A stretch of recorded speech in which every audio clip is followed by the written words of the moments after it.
What is this piece of metal I found while metal detecting on the California-Nevada border in the US? I've never come across anything like it. It's approximately 3 inches tall, by 1.5 inches at the base. It looks like a bottle cap remover, or a latch of some kind. I'm stumped, and Google Lens won't give any good answers. Has anybody seen these before, or know what these would have been used for? This is a piece of hardware from an antique farming scythe from the early 20th century. It goes on the head and allows you to adjust the blade. I use an Austrian-style scythe, but I recognize this right away as part of an American-style scythe. So out of the blue, we got a call inviting us to detect a historic property in Illinois along the river. First day out, nothing of interest. The property goes back to the mid-1830s. No horse tack or usual old finds, but next visit, we got a couple of flat buttons. The one pictured has a right-facing cannon with 10 cannonballs under it. Thank you all for any ideas or opinions. It's an early 19th century US Artillery Corps button that dates back to the War of 1812, or before the Civil War. Probably made between 1809 and 1820. It's a military uniform button worn by members of the United States Army's artillery branch. I was going through my grandma's old costume jewelry and came across this tie clip. Any idea what the numbers and letters mean? It's a 1950s stock market ticker tape tie clip, and those are stock symbols, similar to this. Specific companies are M is Macy's, RS is Reliance Steel, DD is DuPont, GM is General Motors, T is AT&T, and I'm guessing SOM is Saucony Mobile. The numbers below are the price per share of stock. It might be real numbers at the time of manufacture or completely made up. What is this hanging metal-like item with 4 hooks? We're cleaning out my mom's closet and found this item. She passed away on Monday, and I can't just ask her what it is. It has 4 hooks that hang, and on the back side, there's a post. There is no writing on it, and it does swivel by the large hook at the top. The circular rings are throwing me completely off. Does anyone know what it's supposed to be used for? Sorry for your loss. It's a mid-century tie and belt organizer that can easily slide into any closet. I just grabbed a scarf to demonstrate, but ties and scarves can hang on either side, with belts hanging in the middle. The rings are not original. They are pinch-open curtain hangers added for other uses. You can remove the curtain clips by squeezing the round body until the teeth separate and release.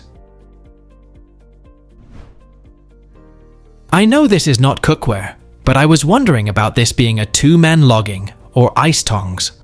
I know my dad got it at an estate sale in the 70s, and I am not sure why my brother kept it when cleaning out our parents' estate. It is heavy, and I have a hard time moving it. I've Google Lens a ton and searched lots of relevant terms, but no luck. Does anyone have any knowledge on this tool? They are railroad tie tongs, not ice tongs, used by 2 men on each set to place ties down on railroad tracks back in the 1800s. You use multiple sets to move railroad rail ties into position. These were essential before mechanized tie handlers and cranes became widespread, and are still used today in heritage railways, maintenance yards, and remote locations. I had this for a while. My thought is that it could be used for holding mason jars, around 9 inches tall, 6 inches wide, and possibly made of aluminum. My friend said it could be a jar opener, or used in olden days to carry ice. What would something like this be used for? It's a mid-century fish grabber, a tool used for safely handling caught fish. It was patented on March 29, 1960, by Norman A. Allen of Montoursville, Pennsylvania. The tool allows for a secure grip, which is especially useful for handling fish with many teeth. What is this 4-inch tall wheel mechanism I found behind the wall of a bathroom remodel?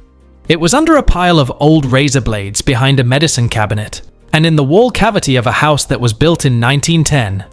The silver part swings and locks into 3 different positions. I'm usually pretty good at identifying things, but this one has me stumped. I tried Google Lens, etc. to no avail. Thanks for your help. It's part of a 1960s Bell & Howell 469 Super 8 film projector. Source? I was a movie theater projectionist while that job still existed, and worked for years in my personal life with 8 and 16mm film. If I remember correctly, this mechanism keeps the shutter open while there is active tension on the film, but if the tension drops, like the film gets stuck from a bad splice or broken sprocket hole or such, it drops the dowser, keeping the intense heat from immediately melting, or flash igniting if you're unfortunate enough to be watching a film on nitrocellulose. It was patented on July 18, 1967 by Jaroslav Chernyavsky, Melvin T. Kirstein, Jerome A. Majesty, and Bruno Michaels for the Bell & Howell Company of Chicago, Illinois. What is this small oval-shaped pan with a lid and a removable insert with holes found in a thrift store in Amsterdam? The pan is about 20 centimeters wide and is made from a light metal, probably aluminum. It has a wooden handle, a metal lid, and an insert with holes in it. The insert sits flat on the bottom of the pan, and there is barely any empty space between the pan and the insert. There are no visible markings on the pan. We're very curious what this pan could be used for. Any ideas? It's a 19th century aluminum kettle for sterilizing old glass syringes. I found something very similar. The handle is missing, but the size, shape, and function seem to be the same. It's larger than normal, and the syringe is also large. The seller said it was used for bloodletting. What is this green and white plastic thing that has brass hardware to hold 3 separate pieces together, making 3 hollow spheres in a triangular configuration? I have had this for several years. I believe I dragged this home from a thrift store, but I'm not sure. The way the pieces fit together, I don't see how this could be used as a mold, but maybe. This isn't very heavy, but it is sturdy and well made. It fits together very precisely. The spheres are about the size of billiard balls, maybe a little smaller. Any ideas? Please let us know down in the comments. Thanks for watching. Let's make life fun.